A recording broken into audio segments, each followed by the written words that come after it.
Belle, can you tell me where your friend is going? Belle, could you tell me where your friend is going? Where is your friend going? Let's compare the two questions. Belle, could you tell me where your friend is going? Belle, where is your friend going?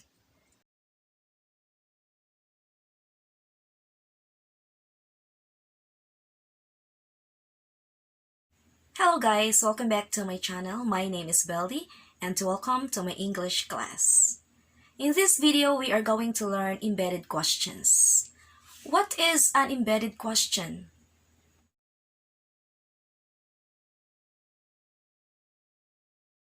It is a question within another question or statement.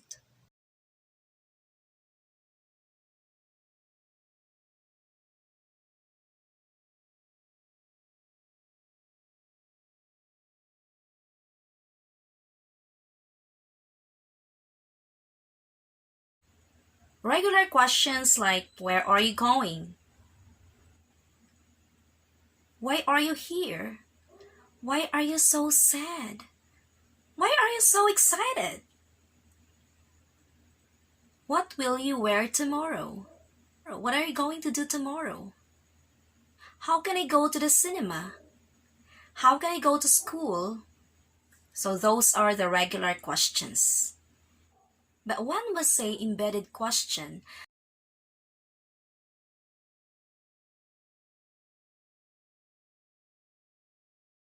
Belle, do you know where the station is? Do you know why he's not coming tomorrow? Do you know where your mom is going? Do you know where the restroom is? Do you know what time it is? Why do we need to use embedded questions? Well, the answer is we use embedded questions to sound more polite. Please remember, not all the time everybody feels good, everybody is in a good mood, so we need to be careful.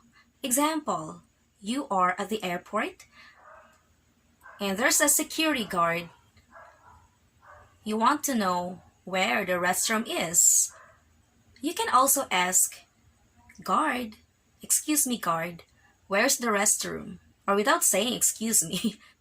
So which one do you think is more polite, or which one sounds friendlier? Guard, do you know where the restroom is? See? There's a difference. An embedded question sounds indirect, and it's more polite or friendlier.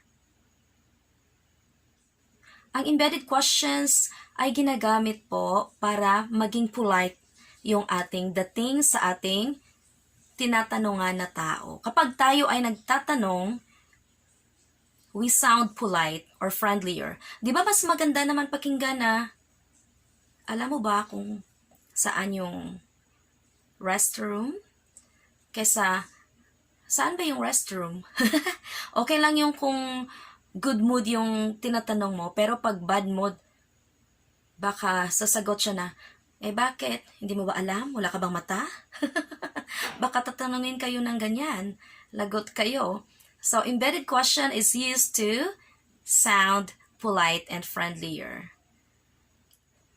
So, naintindihan na natin, mga students, ang paggamit sa embedded question is very important para nga mangin polite kita sa pamatin-an sang aton ginapamangkot.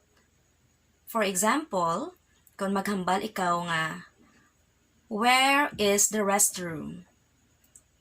Diin ang restroom, diin ang CR. Pwede man siya? Of course. It's possible. Pero ikumpara kung maghambal kita nga, do you know where the restroom is? Could you tell me where the restroom is? Hindi bala? Do kanami pamatin-an sa dalunggan kung ang nagapamangkot very polite, do ginarespeto yaman ang iya nga ginapamangkot, very friendly. So bisan gainit ang ulo sang imo ginapamangkot kay nagadali man siya, sabto niya gid ikaw kay kanami sang sound sang imo nga pamangkot. So amo ina ang gamit sang embedded questions nga mangin polite kita kung nagapamangkot. If you have any suggestions to make this video better, and if you have any comments, kung may mga comments kayo, please comment down below. You can suggest, you can correct me kung you think nagkamali ako sa aking sinasabi dito. I really appreciate it. Thank you for watching, guys, and please don't forget to subscribe and click the bell button for more videos. See you in my next video. Thanks so much for watching.